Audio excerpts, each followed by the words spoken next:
Well, hey, and welcome to this 30X coaching session. We're traveling all the way to the UK today. And Carolann and Gary, welcome to this coaching session. Thank you. Thank you, Brad.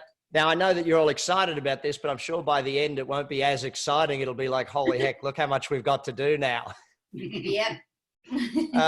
So listen, tell people a little bit about the business and how you started it and where you are today so they can get a bit of an idea when we get into coaching as to exactly what it is you're doing. Okay, Gary started his business here, Brad, about 8 years ago, after printing from leaving school, and developed the business, grew the business from his own garage, and now we've got a small premises and it seems to be growing steadily, but obviously we need just a wee bit of assistance to get us there. I don't think it's a steady growth, Gary. You're killing it. You guys are growing super fast. So Gary, you started from home and now you've got one location. You're knocking a hole in the wall to double the size of what you're doing. Triple the size. Triple the size of what you're doing. Yeah. So we can only work on one vehicle at a time. We've only got one bay. So now we've got next door, we can be working on 4 vehicles at a time. Fantastic. So wrapping vehicles, mostly commercial or some commercial, yeah. Okay. And vans or cars, what's the majority of them? Majority of vans. Okay. And so tell me, if someone wants their vehicle wrapped, what's the average price for that? How much is the average? From a small vehicle, including design work, you're around the regions of £1,250 plus the VAT. When you go into a large vehicle like a large Sprinter, including the roof, you could be around the £2,500 plus VAT. And are you guys more expensive than your competitors or less expensive? I wouldn't say either, to be honest. I think we're pretty middle of the road. We're pretty middle of the road. But what I do believe is we are better than our close competitors. So there's the first coaching lesson. We're not going to be cheap. We're not going to be the same anymore. We're going to gradually work ourselves to be one of the highest price in the industry. If we're much better than everybody, we should be charging for that. You know, one of the things about business is the people that want cheap. The people that want quality. And if they want quality, they will pay for it no matter what. You know, so we'll learn in a marketing sense and a sales sense how to convert at a higher price over a period of time. Okay. So that's the first lesson that we want, because, you know, for a business to grow like yours is growing, it has to be in profit mode, which, you know, an extra £100 on a van is not really that much difference to them, but it's a lot of difference to your bottom line. Okay. So we'll work towards that over the day to day. So, okay, let's take a look. Let's start with marketing wise. Where are all the leads coming from now? Where's the majority of people that are coming into you coming from? We do quite a bit on LinkedIn. We like to be active on LinkedIn. Not so much Facebook. We kind of find that Facebook are tire kickers, so to speak. You'll get your kind of young boy racers who think that they'll get their Fiesta ST wrapped for £500, which is not the case. Yeah, you know, you want the business site, you want the LinkedIn where all the business is. So you're doing a lot of before and after photos on LinkedIn, the before and after and all that stuff, and keeping that in there. Are you tagging the current business that you're doing that with? Are you making sure they tag it? Yeah, well, if they're on LinkedIn, yeah, they'll share it. They'll see your post. You know, I'm quite fussy with the kind of photographs we take. You know, we prefer to take the photographs outside underneath the sign with the web address on it. That's exactly the way it should be done. Of course, and I'd much rather the customer shared our photographs as opposed to taking the photograph at the end of the street with the wheelie bin in the background. And you know, so. You know, one of the things, and I'm glad you guys do that, because most businesses don't take much care of their photos. They just take a photo and put it up there. It's like, no, you want the right angle, the right lighting, all of that sort of stuff. And to the point where even I know in one of our businesses, a restaurant, we actually had a photographer come in and teach our waiters how to take photographs of customers at their dining table. Like, you've got to be very, very meticulous with that. So LinkedIn's working well for you. What else is working well for you? Just really word of mouth, to be honest. I mean, we are a small company, but we're growing a a good reputation for design, kind of standout designs, and basically the quality of the install. You'll find a lot of our local guys, our local competitors, will use products that aren't wrapping products. They're like a polymeric. So when you look at the Sprinter on a recess van or a transit van, they'll cut round the recess, and so you'll have seen it before, to avoid it from popping. It's going to pop because it's not the right product. Yeah. We don't do that. You know, we refuse to do that. So how do you explain that in your marketing? How do you teach people that in your marketing is the question. Where does that come up in your marketing? It doesn't really, no, it doesn't really. Okay, so here's the thing, right? Yeah. Marketing is all about making you different to your competitors.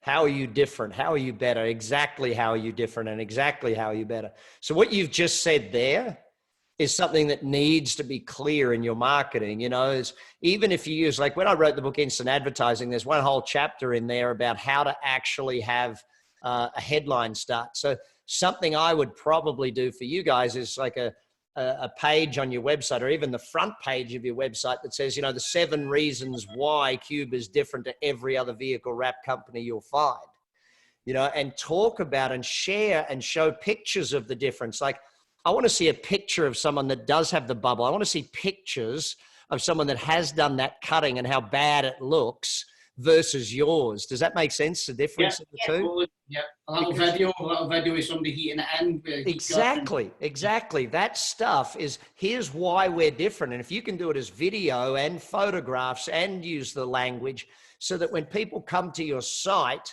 they can see the difference. They can feel that this is the difference in quality.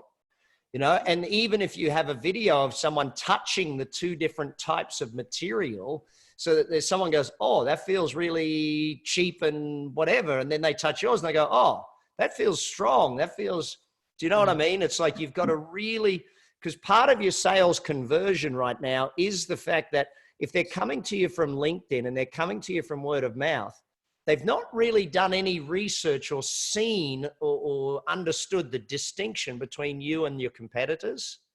Okay. So that's why when I go to your website, I need to find out, these are the 7 reasons why you have to choose Cube over any other company. Now, here's the great thing about that. Once you have that clear in your mind, and by the way, we use the word you on every single one of those reasons, you will experience this, you'll get that sort of thing. You know, what's the distinct difference between Cube and everybody else? But once you get clear on those 7 reasons, your conversion rate will go up anyway, because you know how to distance yourself from your competitors. See, one thing that I always teach people in sales is you need to know your competitors better than the customer does. If the customer knows your competition, like if they've shopped 2 or 3 of your competitors and they know what your competitors are doing better than you do, it's hard for you to outsell your competitor if you don't know. And so researching their websites and knowing what they're saying and doing cold call, like just pretending to be a customer someday, call from a friend's house and use their phone number so it comes up as a weird number, but pretend to be a customer and see what they're saying and see what they're doing to know your competitors. So, okay, so word of mouth's working, LinkedIn's working. What are we doing on word of mouth to actually generate that from our existing customers? Are we giving them any referral vouchers, cards? Are we giving them something? Are we even, is your logo on the wrap when you do the wrap? Do you have a small corner on the bottom of a van where you're... Sometimes I prefer not to, because I know if I'm behind a van at a set of traffic lights and I see ClydeWraps.com on the back, I know that Clyde Wraps does exactly what we've spoke about there, uses cheap stuff, fraction of the cost, cuts the recess. So I know I can go in there and say, I can do a tidier job than that, you know? So, absolutely. But here's the thing. If I'm looking at a wrap on the road, if I'm driving and I see a van that's wrapped by you guys, I'm looking on, damn, that looks good. And if I just see down the bottom, the Cube, just down the bottom there, and that's where it also allows you to have the, like I love playing with pricing around certain things. Like when I used to be in the insurance business, I'd do the referral price. People would say to me, well, you know, what's the price for that? So, well, do you want the referral price or the straight up price? And I said, well, what's the referral price? Well, that's the price if you give me 5 referrals. If you give me 5 referrals, you get a much better price than if you don't. And people would look at me funny, but you can even do it with you know, would you like the promotional price or the non-promotional price? Well, what's that mean? Well, if you allow us to put the Cube logo on the bottom of the back of your van, we'll give you £100 off, but only if you do it in the next 24 hours type thing. Does that make sense? It gives you something to play with to make an offer to them. And if you know someone's teetering on the edge, you sort of, you can do that type thing. Yeah. It's just a way of playing with something. Okay. So the other thing with referrals is asking for it. So when someone comes to pick up their van, I would actually be asking them, by the way, do you know anyone else in any other companies that has wraps that you might be able to refer us into? Yep. So just when they're doing the pickup, do you know anyone else? Boom. Great. Here is £100 gift, £100 gift check to give to those people that you know. Please let them know about us, blah, blah, blah. Like you could have a pad of 10 gift checks sitting on the seat of the van when they come pick it up type thing. Referral from Bob Smith, you know, that sort of thing. Does that make sense? Yeah. Just to encourage it. My whole book, I wrote that whole book on. See, good. Make the sale. This will be good. I want to listen to it right there and then. It's just one of the come on. Staff member. I would be good. I would love to have listened to the sales pitch right there and then. No pressure, Gary. But so, you know, when you get proactive about referrals, and that's what my book, Instant Referrals, goes through the 24 different areas to do that. So make sure you read it and get through it. But referrals is great. So what else is working for you? How's your search? Like if I go and search in your town vehicle wraps, where do you guys sit on the search engine of Google? Not very good. Well, we're pretty much non-existent. Okay. So when I look at your website, one of the things I'm seeing is more activity on your LinkedIn than there is on your website. Yeah. So if you look at your website, all of that stuff you're posting on LinkedIn needs to be put into a blog on your website so that it gives your website daily activity, more information every day. Every day it's getting updated with more photos, more things, more testimonials. And that was the other thing I've noticed. When someone comes and picks up their van, don't just take the photo. Get your camera out and video them telling the world how great it is. Does that make sense? I want videos of every customer. Because when you go to sales, Gary, again, let your customers do the selling for you rather than you. So when someone contacts you about a vehicle wrap and they're talking to you, you've got 5 or 6 videos that you'll send them of the exact vehicle they wanted being done in your shop type thing. Do you do any time lapse of any of the vehicles being done? Yeah, we've just started doing it. Brilliant. Brilliant. The reason that we weren't big on it is because of the lack of space we had in this unit. Now we've got next door, we've got the big backdrop, you know, it's going to look pucker. So we'll do a lot more of that. Maybe do one a week or so, I don't know. Yeah, you've just got to do as many of them as you can. You almost need a work camera just to do that stuff, or throw a GoPro up and just have the GoPro running all day on the time-lapse sort of thing, and then you can see it. But I want videos of the customer telling the world how great it is. Even if you go back to 4 or 5 of your existing customers, and why did you go with us? What's the difference between us and the people that wrapped your vehicles before? Why? Ask those 4 or 5 questions. And really, it doesn't need to be anything more than just your video off your phone. If you've got a good new phone, like upgrade to the latest one sort of thing and do that. I don't want to see iPhone 7 video footage or anything like that. You know, still amazed people still have those old phones and they're like, oh, I'm putting this up. No, we don't, not anymore. So those sorts of videos are going to help you massively. But if you put the blog into your website, what's going to happen is you're going to start thinking. So, Carolann, if you sit down and make a list of these are the top 10 searches, and you just do Google Analytics, it'll tell you the top 10 searches, how you've got it. What is your Google rating or your Google ranking at this point in time, the rating on your business? Where do we sit? Where do we sit? On Google, your business has a Google rating, okay? Yeah. Same as it does. How many websites are there in your area that rate businesses? So you've got to start looking up your business as if you're a customer and search rating, Cube ranking, Cube reviews, all of those sorts of things, and start seeing what's being said out there. And you've got to start asking your customers for more reviews on some of those websites. Your best customers, just go and say, hey, would you take 2 minutes and actually review us on this site? Does that make sense? Yeah. You know, you want as much of that as you possibly can. We use Trustpilot and Bird Eye for ours because Trustpilot's a separate site and it builds the trust and it's a separate rating. And, you know, I've even seen some companies say more than 1,000 reviews on Trustpilot because they're saying to the world, hey, look, here's how many reviews we've got type thing. Yeah. And the same on Facebook, the same on Google, all that sort of stuff. You want to see those reviews live as often as you can. But the testimonial videos, Gary, if you can get as many of those as you can, because they sell more than whatever you can. Like you can say as many things as you want, but a customer of yours saying it is so different and so much more powerful than you saying it anytime you want. Okay. Yeah.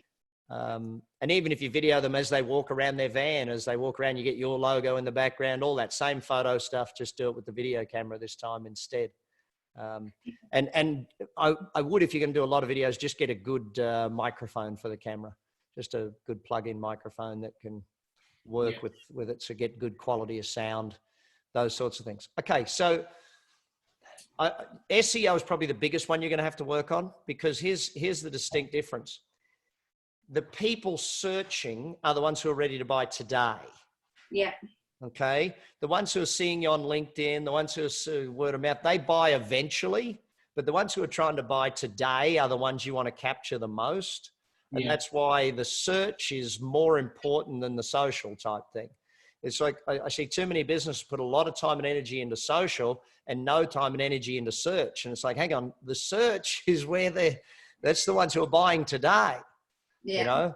And so when you have your website, how many fleet deals are you guys getting at this stage? Are you getting one-offs, two-offs, or are you getting fleets? No, it's more one-offs, more one-offs, two-offs. We've got a couple of, probably our biggest would be a window, a double glazing company who maybe have got about 60, 70 vans who they'll just kind of maybe change 10 each year. You know, so we'll get 10 and then next year they'll 10 will go back and get another 10. And it's just rolling. So in an ideal world, we want another 10 companies like that. So it's just a constant. So that's where the blog articles you write and on your website, do you have a section on the website that says fleet deals? No, not at the minute. I know, because I looked at your website. but we're in the process of revising it though right now because we did take our eye off the ball, Brad. We focused heavily on the motorsports colour change side of things, and we know that the profit's really in the commercial side.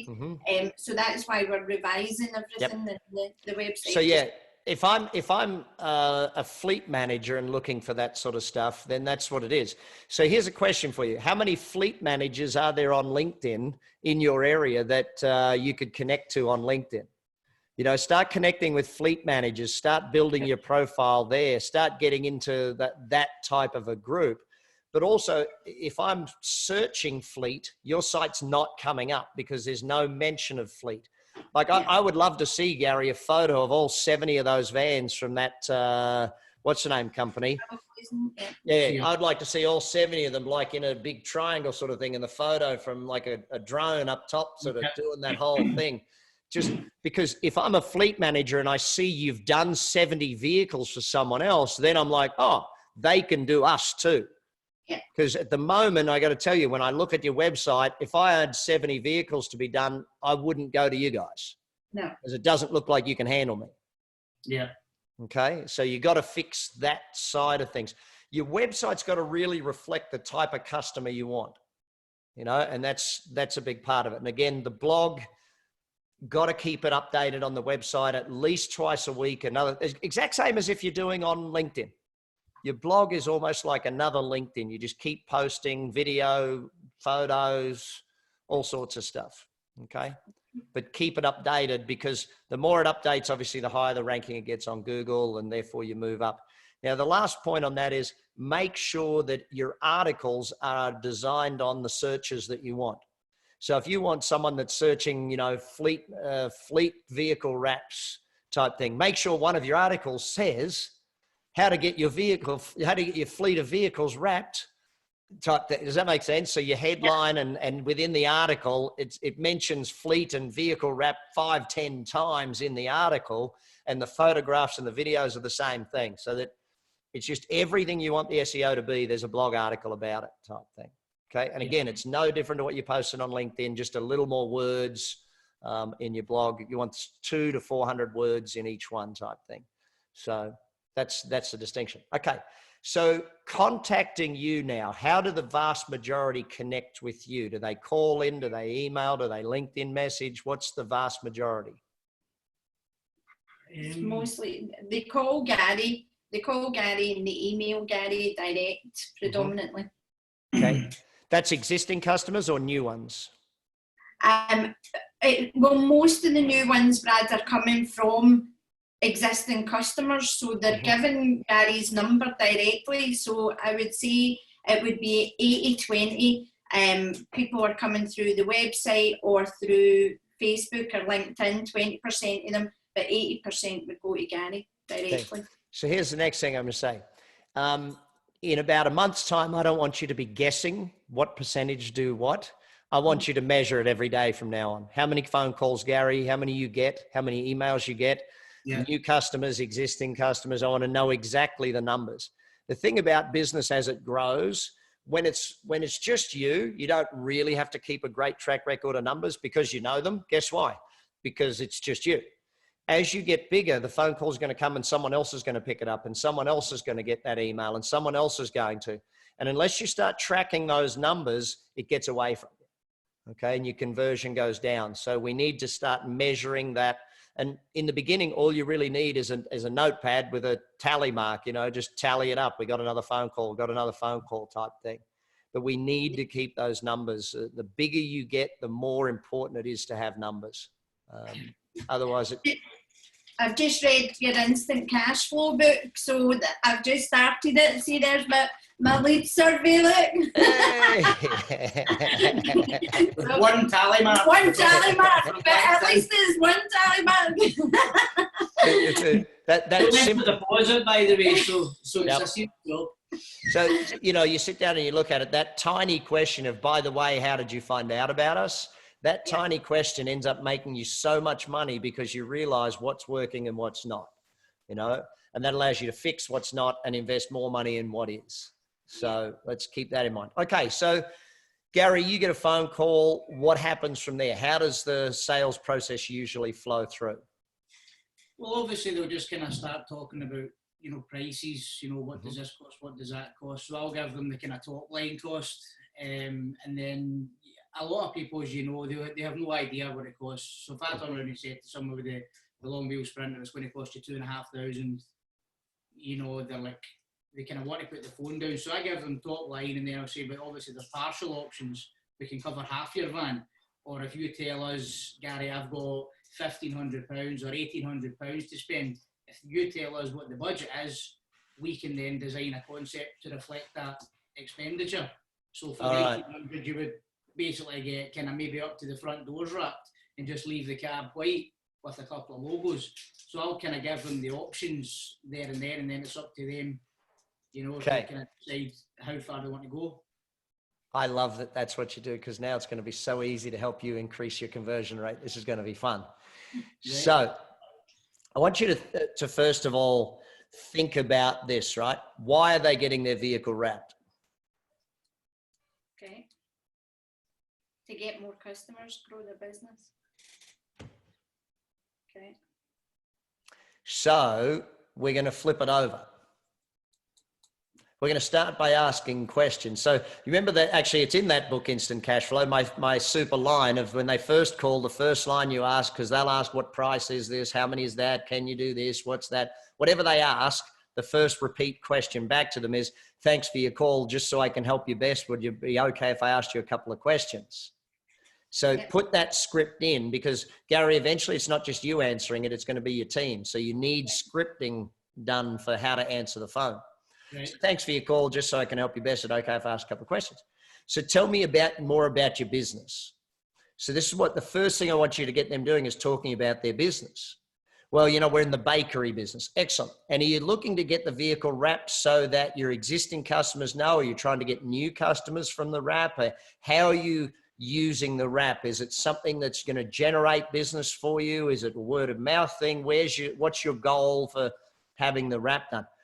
And they'll say something like, it's this and this, and great. So how many new customers a year would you want to get from the wrap? Okay, fantastic. So if we could get you that many new customers, then obviously the investment in the wrap, it doesn't really matter how much you're going to invest. You just want the best wrap possible to make sure you get the most phone calls and the most web traffic possible. Yeah. Well, let me talk to you about our design service and why our design service is so important. You see, we don't just approach design to make the vehicle look good. We approach it from a point of view of making you stand out, of making sure your vehicle is one that people will now visit the website and make phone calls and come to your business. So I'm going to talk to you in a minute about the quality of the product, but most important is to understand the wrap itself. Every one of us is going to be around the same price for the wrap itself. You go and call 10 other people, they'll be anywhere from $2,000 to $3,000 for the Sprinter. That's what it's going to be. You're not going to get it much cheaper than $2,000. You're not going to get it much more expensive than $3,000. You could probably get it cheaper if you went with an option of a half wrap, a quarter wrap, or just some decals or something along those lines. You could probably get it down there. But what's important is that we get a wrap that actually makes you make sales. Yep. Okay. So then you go on to the quality, and then you go on to, and that sort of thing. You say, listen, and do you normally get them to come in and bring the van in to have a look at it, or not? What's the next step in the sales process? Sometimes, if they're local enough, we'll normally ask if they can send a photograph.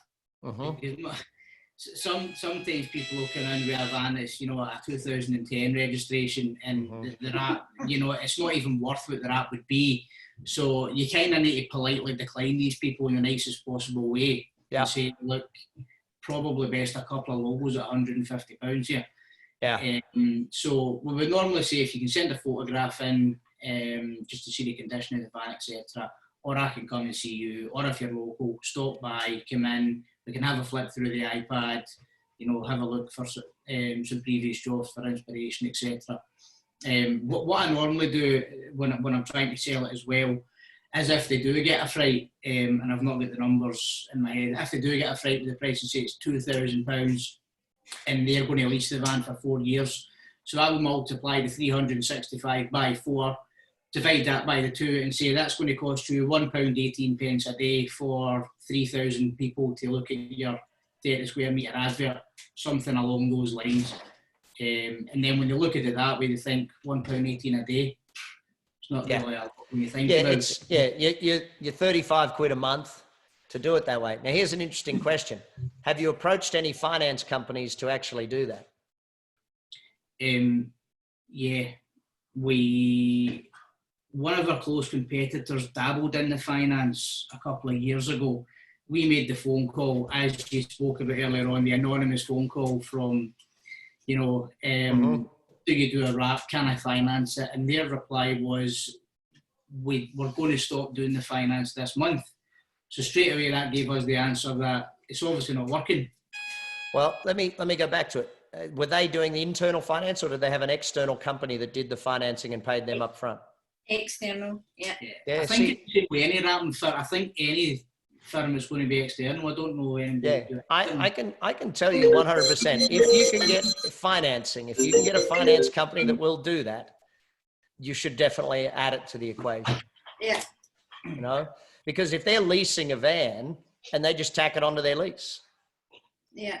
It just becomes an addition to their lease. That is a very simple way of helping with conversion rate. So, everything from furniture company, we've seen everyone increase sales dramatically when they add the financing, because again, it's not you financing it, it's an external company doing that sort of thing. So I would definitely take a look at that. Okay. So measuring the results there then, Gary. So from that first phone call, I want to see a measured number to how many actually send you an email or how many actually come in. I want to measure what the results are, because then we can start to work out where do we need to fix it. So someone sends you, so what percentage would you say go from, just at a guess, what percentage go from that first phone call to a second thing where they send you in the email or they do that sort of stuff? I would say it would be quite high. I know you would assume that, but once you measure it, you'll realize it's probably not as high as you think, unfortunately. Probably. So that's why measuring's vital. But here's the simple thing. How many of them on that first phone call do you get their name, phone number, and email? Probably most of them. Okay, it's got to be 100% from now on, okay? Right. So your goal is to get 100% of their names, phone number, and email, just to add to database, but also for follow-up purposes. They've got to be followed up because they're going to forget. They're going to go somewhere else. One of the keys to sales is simple follow through. It's a simple follow through thing. If someone called today and you haven't heard from them in a week, they need to be called back. Yeah. You know, but also you want to be sending them an email that you're going to craft an email and you're going to have a few testimonials in it and you're going to have a few before and afters and that sort of thing, and maybe links to a blog article or a LinkedIn thing, or you'll craft an email that goes out to every single one of them. So they'll send you the picture, you send them back this email with all the information about you guys. Yeah. You know, and that's a very important aspect of keeping the communication flow. So, okay, someone sends you the photo.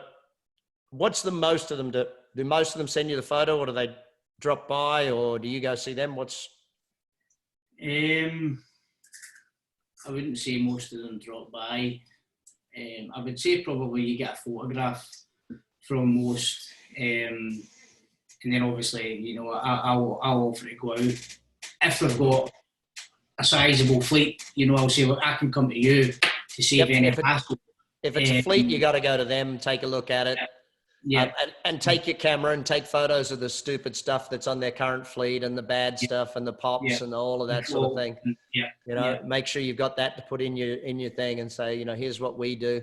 And that's what I'd almost want to, over the next few months, start working on crafting a guarantee, you know, like the Cube 4-point guarantee. And we guarantee this won't happen, that won't, that, so that you stand out in writing and in a document, because it's things you do anyway when you guarantee it.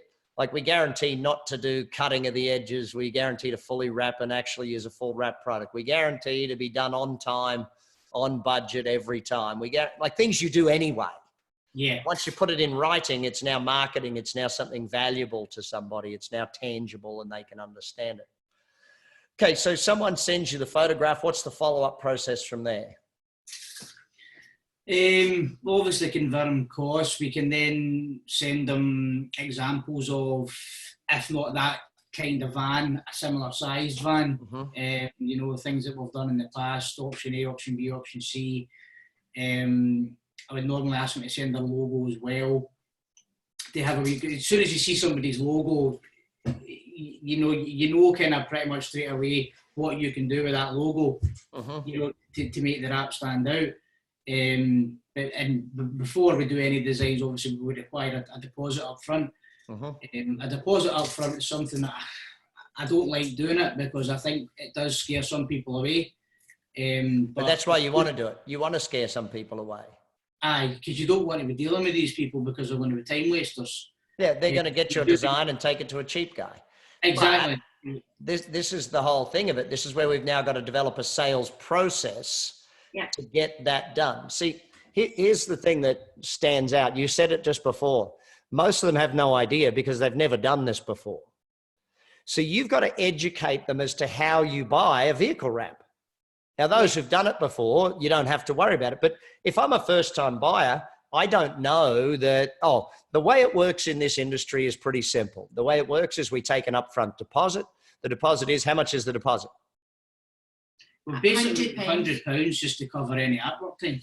Okay, so let's make it 10% of the value of the deal. Okay, so that way it's set in stone. It's now a thing every time. So we take a deposit, which is 10%. Then we go and create all of the artwork. Once we've created the artwork and you and I have bounced it back 4 times, and whatever number of times you guarantee in your thing, you know, there's 4 revisions to artwork included in your thing, or 2, or whatever the number is. Once we've got that, or we sit down and have a design discussion. Do you do that? Do you have a discussion with them about design, Yeah, that sort you of thing? kind of need to, but I mean, a lot of people will come in and say, well, I don't know. That's your job, you know. But that's where you say, we have a design consultation. So let's give it a name, because once you give it a name, it becomes valuable again. It's like anything that's got a name that is a process or something. We take you through our design consultation. In that, we have 17 questions that we go through with you. I don't know the number of questions, you'll make that up, but make it specific. We go through 17 questions that help us create a design that'll help you make sales.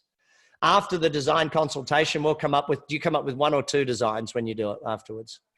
We normally just kind of kickstart with one, you know, to see how far we are away. Great. After that, we'll come up with the initial design concept, and we'll show it to you and see if you love it or hate it. If it's something you hate, then we'll go in a different direction. If it's something you love, then we'll go further in that direction. And we'll go through, how many revisions usually do you go through? Well, kind of unlimited, really. I mean, we would like to think that with constructive criticism, it shouldn't take any more than 3 or 4. Great. So we'll go through up to 4 revisions with you. Okay. Usually it'll only take 2 or 3 revisions, but we'll go up to 4 revisions. And from the design phase, once we've agreed to design, then you'll pay, what percentage do they have to pay before you start? Well, we don't really. We just only the £100 we just deposit. take the deposit for artwork, which is probably silly. Yes, so we're not doing that anymore. So then we'll take another 50% payment towards the final payment, and then 40% comes on picking up of the vehicle. Yeah. And if you just tell me that, and the vehicle usually takes, from design, usually takes how many days from design to agreed design usually? A week, 2 weeks? Well, normally we see if they can give us kind of 3 days, 4 days for the initial concept. But that's the point. What you've got to do is you've got to tell them that. They don't know that. Does that make sense? Yeah. Like in their mind, they're like, well, I've never done this before. And you say, usually it'll take 3 to 5 days to get the design concept completed. From there, the deposit comes in, you drop the van off. We'll have the van done within how long? Normally 2 weeks max. Great. So we'll have the van done within X days. Never use weeks, use days. Because weeks seems longer, days seem shorter. Right. Now, if you need us to do the van urgently, we can do an urgent one, but that's a 20% increase in pricing. Okay, so if you want to jump the queue and go to the front of the queue, we're happy to do it, but it's a 20% increase in pricing. Yeah, and people are happy to pay that. Like if I want it urgent, and I know it's 20% more, I'm happy to do that. Yeah. You know? So that way you're starting to do it. So what we need to do, so this is where it comes down to, how are you asking for the sale right now? How are you getting them to agree to that? What sort of question do you use, or what process do you use to get them to ask for the sale? I don't know. You just ask for the deposit? Is that basically what it is? We would just ask for the deposit up front. Once we know we've got the deposit, then we can get to work. So here's how I want to flip that. I want to flip it to committing to a date for the consultation. Right. So like if I've gone through and I've explained all those things, I've asked them about their business and I've got that stuff, I would then say, so Gary, listen, let's book in a time for your design consultation. What day of the week works best for you to sit with my designer? Right. Okay. And once they've agreed to a date for that, then you can say, fantastic. Do you want to put your initial deposit on a credit card, or do you want to just, or do you want to bring a check in with you for the design consultation? Right. I'd try and get a credit card, because once you've got it on the card now, then they're committed type thing. Yeah. Yeah. Okay. You know, so even if, in fact, probably wording wise, I would just go back and say, so Gary, yep, fantastic. We've booked that in. Now, what credit card is it easiest to put that initial deposit on? Right. Don't even offer the check option. Just say, which credit card is it easiest to process that on? Right. Okay. All right. And that way you book them, instead of saying, are you going to buy? You just book them in for the first step where they pay the fee.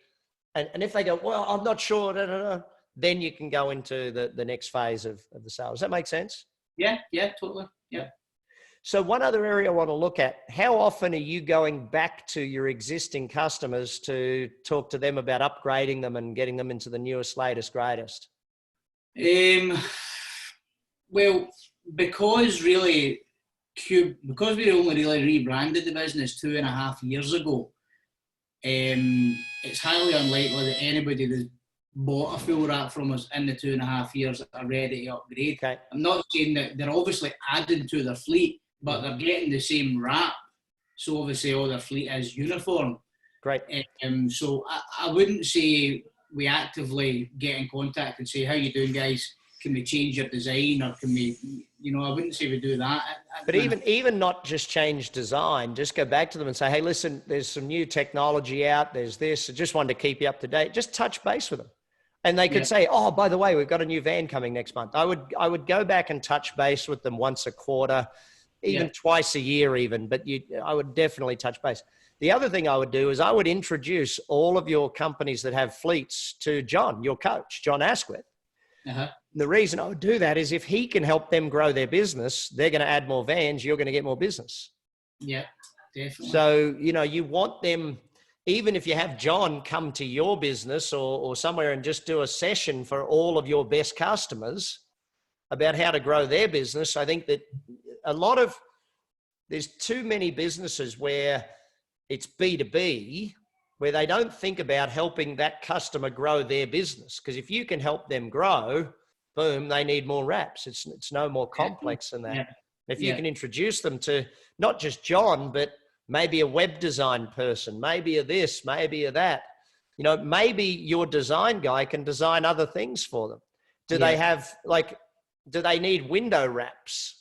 Do they need, do you know what I mean? Like you could go back to office stuff and 5 or 6 other types of wraps that, your product is suited. I mean, you're a printing company basically.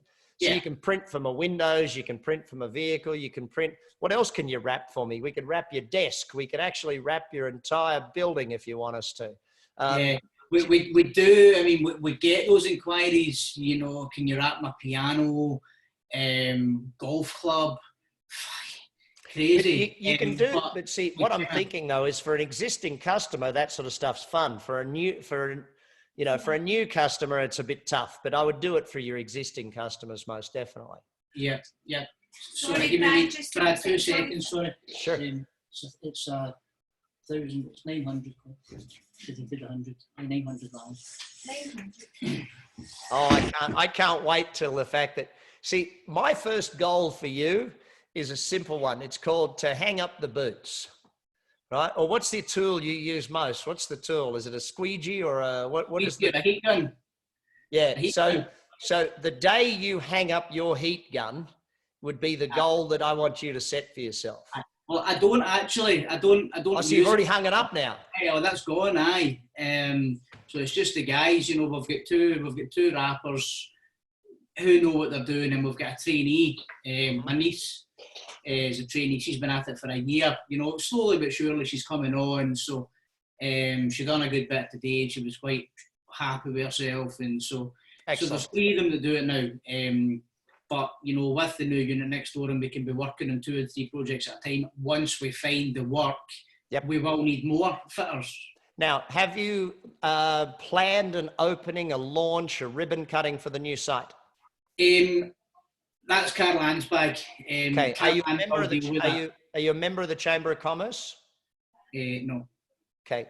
So when you open, anytime anyone does anything of significance in their business, you need to have an opening, a ribbon cutting. Bring the mayor, bring the head of the chamber, bring someone to cut the ribbon, announcing your business is growing. Invite the media, invite the local things. Do your own press on it. Because the newspaper, the local newspapers in particular, love stories about, growing businesses, adding more employees. Your story of going from 2 to 3 to 6 employees, and when you open the new side, you're going to add another 2 to 4 employees. They love stories like that, Gary. They love stories like that. So, but get someone it can just be the CEO of the chamber or the chairman of the Chamber of Commerce or something, if you're a member of the chamber, or the mayor or the deputy mayor. It doesn't matter. Just bring someone to cut that ribbon with you and do it and make it look fancy type thing. Invite all of your past customers to the grand opening. You know, throw on if you do it in the morning, throw on some tea and biscuits and stuff. Yeah, but just do something that makes it a milestone and take the photos and recognize that stuff. Yeah. Mate, listen, great marketing stuff to add to, great sales stuff to add to, a little bit of repeat business stuff in there, but I can see why with your coach, John, you guys all progress and do some great things. I'm really appreciated. I'm glad that it got to be just you and me chatting at the end, because I look forward to seeing the growth, because I can see when you've got, in my mind, I see your business as the sort of business I would love to buy and put it in 100 locations across the UK. Yeah. See, one day, one day, but I don't need to be involved in it for you to think that way. Yeah. For you to start thinking about, how do I get this into 100 locations across the UK? Very good. But that's something you can be thinking about, so keep that in mind. Listen, I look forward to seeing you guys at the BizX. I'm in Wales in about a couple of months' time. So come to the event, come say hi at the Business Excellence Forum, the BizX thing. And I'm looking forward to that event. I'm most excited, I think, more than anybody, because we've got Sir Bob Geldof speaking there as well. So I think that'll be a lot of fun. Good. So make sure you come along and come say hi. Well, brilliant. Thanks, guys. Congrats on everything. Thanks very much, Brad. Have a good day. Cheers. Bye. Bye.